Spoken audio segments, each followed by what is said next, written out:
तो नमस्कार, कैसे हैं आप लोग। होली का दिन है, दिन के बज चुके हैं 1:15। आइए केमिस्ट्री के एक इम्पॉर्टेंट चैप्टर को निपटाएं। Some basics concept of chemistry, class 11th का ये चैप्टर है। एक एक छोटा छोटा टॉपिक है, इसमें से देख लेते हैं जो इंपॉर्टेंट है, क्योंकि इसमें से मैक्सिमम चीज़ आप लोगों को आता होगा। ठीक है, आइए। तो सबसे पहले यहाँ पे ये सब बेसिक दे रखा है कि केमिस्ट्री का क्या ज़िंदगी में यूज है, वो आप जानते हैं। फिर यहाँ पे मास का मैटर का डेफिनेशन दे रखा है कि anything that occupies space and have mass is called matter. ठीक है, ये चीज़ आपको आता होगा। फिर यहाँ पे ये ड्रग्स का एग्जांपल दे रखा है, सिस्प्लेटिन, जिसका कि यूज होता है कैंसर के थेरेपी के लिए। ठीक है, और एड्स पेशेंट के लिए एजिथ्रोथायमाइडिन होता है। ये दोनों बहुत इंपॉर्टेंट है, एनसीईआरटी में दिया हुआ है, तो आपको याद होना चाहिए। ठीक है, यहाँ ये दोनों। ठीक है, आइए। स्टेट्स ऑफ मैटर आप बिल्कुल सॉलिड लिक्विड गैस बिल्कुल बचपन से पढ़ते आते होंगे, आपको बिल्कुल अच्छे से क्लियर होगा। यहाँ तक कि सॉलिड का डेफिनेट वॉल्यूम होता है, डेफिनेट शेप होता है। लिक्विड का डेफिनेट वॉल्यूम होता है, लेकिन कोई शेप नहीं होता है। ठीक है, फिर सीएफसी के बारे में बताया कि ये ओजोन डिप्लेशन में बहुत अहम भूमिका प्ले करता है। ठीक है, ठीक है, ठीक है, ठीक है। सॉलिड लिक्विड गैस के बारे में दे रखा है, वही गैस का कोई वॉल्यूम वगैरह नहीं होता है, ना ही कोई शेप होता है। ठीक है, मिक्सर दो टाइप के सेम टाइप का कंपोनेंट से बना है, तो होमोजीनस, अलग टाइप का तो हेट्रोजीनस। एलिमेंट कंपाउंड पता है, एटम जो है, एटम मिलके क्या बनाते हैं, मॉलिक्यूल, मॉलिक्यूल मिलके कंपाउंड, कंपाउंड मिलके मिक्सचर। ठीक है, अच्छे से आपको समझ में आ रहा होगा। ठीक है, सॉलिड से लिक्विड, लिक्विड से गैस, सॉलिड से अगर डायरेक्ट गैस बना दिया तो सब्लिमेशन कहलाता है। ठीक है, ये सब चीज़ पता होगा आपको। ठीक है, pure compound can be classified into element compound पता है आपको अच्छे से। ठीक है, चलते चलिए, चलते चलिए, चलते चलिए, देख रहे हैं हम लोग फिजिकल प्रॉपर्टी। ठीक है, फिजिकल प्रॉपर्टी क्या हो गया, वो प्रॉपर्टी जिसको कि मेजर या ऑब्जर्व कर सकते हैं बिना चेंज किए आइडेंटिटी या फिर कंपोजिशन को, मतलब जो ओरिजिनली प्रेजेंट है उसको देख के ही बता सकते हैं इसका फिजिकली प्रॉपर्टीज़। ठीक है, केमिकल प्रॉपर्टीज़ के लिए आपको केमिकल चेंज का वेट करना पड़ेगा। ठीक है, वही चीज़ बताया जा रहा है। ठीक है, फिर उसके बाद दो डिफरेंट सिस्टम है मेजरमेंट के, एक इंग्लिश सिस्टम और एक मैट्रिक सिस्टम, ये बताया जा रहा है। ठीक है, फिर एसआई सिस्टम के लिए जो है बेसिक 7 आपको मैं पहले भी बता चुका हूँ। MLT electric current, temperature, amount of substance, luminous intensity, बहुत इंपॉर्टेंट है। VIP स्टार मार्क कीजिए और इसको एक बार कॉपी में अपने लिख लीजिएगा।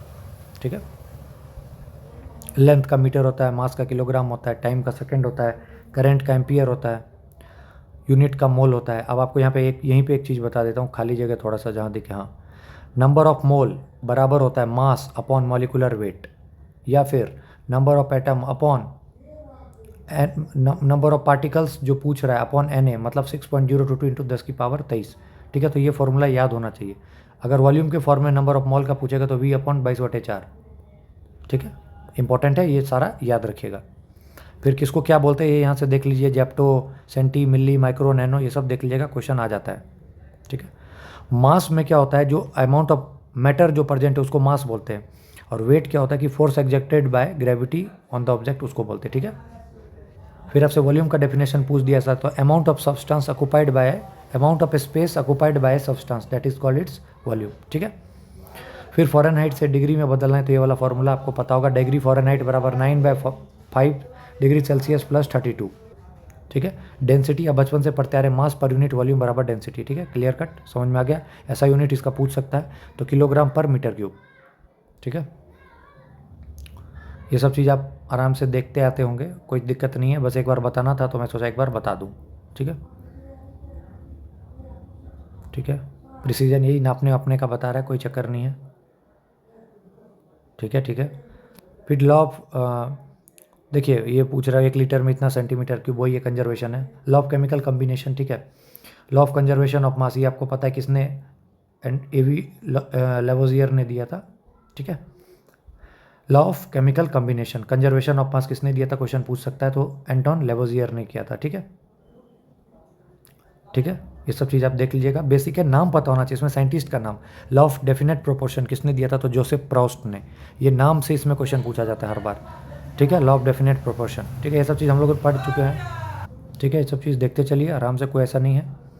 लॉ ऑफ मल्टीपल प्रोपोर्शन किसने दिया था? डाल्टन ने दिया था कि जब कोई दो एलिमेंट कंबाइन होते हैं और मिलके बनाते हैं एक से ज़्यादा कंपाउंड, तो मास जो होता है एक एलिमेंट का वो फिक्स होकर एक कंबाइंड रेशियो में जाता है जो कि होल नंबर का रेशियो होता है। वही चीज़ बोल रहा है आपका लॉ ऑफ मल्टीपल प्रोपोर्शन।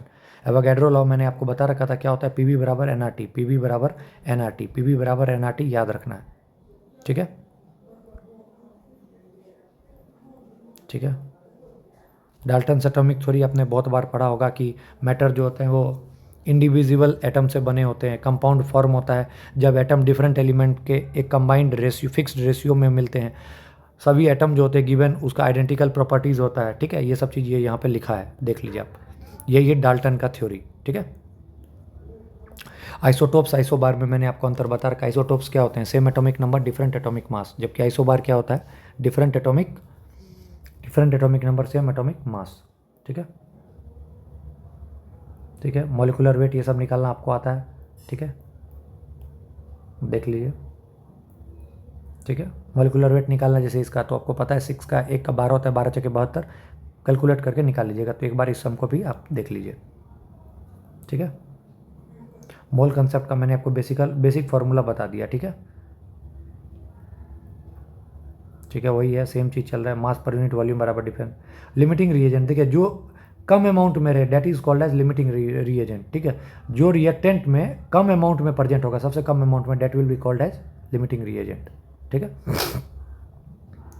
ठीक है, ठीक है। तो ये सब बेसिक है, आप इसको देख लीजिएगा, रिएक्शन से निकाल लीजिएगा। मैंने आपको वही फॉर्मूला उसी पर काम करेगा, नंबर ऑफ मोल बराबर मास अपॉन मॉलिकुलर वेट, या number of particle upon Avogadro number, या फिर वॉल्यूम अपन 22/4। यही बस सबको बराबर कर दीजिए, इसी का जो पूछ रहा है उससे इसको कंपेयर कर दीजिए, आंसर निकल जाएगा। ठीक है, यही है आपको मोल कंसेप्ट। ठीक है, वही देख लीजिए, इसमें 2 टर्म आएगा आपको, मोलैरिटी और मोलैलिटी, बहुत इंपॉर्टेंट है। मोलैरिटी देखिए, number of moles of solute upon volume of solution in litre. तो अगर इसमें टेम्परेचर बढ़ाएंगे तो टेम्परेचर पे कोई फर्क पड़ेगा? बिल्कुल पड़ेगा। ये लीटर में तो सूख सकता है। वही अगर मोलैलिटी पूछेगा, मोलैलिटी ये टेम्परेचर पे डिपेंडेंट है? बिल्कुल नहीं है डिपेंडेंट। क्यों? क्योंकि इसमें मास इन केजी आएगा। देखिए आगे, देखिए आएगा। ठीक है, अभी आगे आएगा मोलैलिटी, सॉल्यू इन केजी है, तो ये कभी टेम्परेचर पे डिपेंड करेगा?